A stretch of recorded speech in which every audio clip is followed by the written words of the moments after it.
Today I'm going to be making fried eggplants. We need half a cup of oil.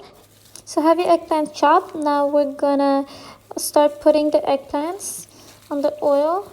So we're not gonna overlap anything. We're just gonna make sure everything is separate and all of them are touching the oil. As soon as it starts getting a little brown, like you see in this one, then we're gonna start turning them around. And when both sides look like this, I'm gonna start removing them in a different plate because we're gonna bring them back later on. So I'm gonna continue doing this for the rest of them. So you're gonna see me repeating this step over and over. So I'm gonna fast forward it a bit.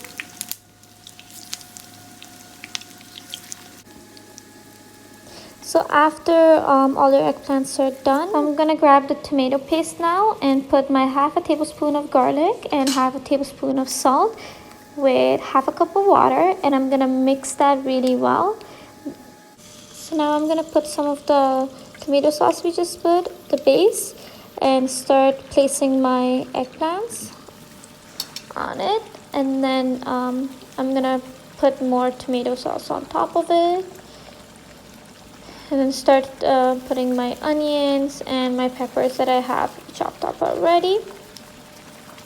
So we're going to repeat the step until our eggplants are done. All the layers are done. I close the lid and leave it for 10 minutes. Because this way the eggplant will also be very flavorful. You can serve this with rice, or you can eat it on its own with bread.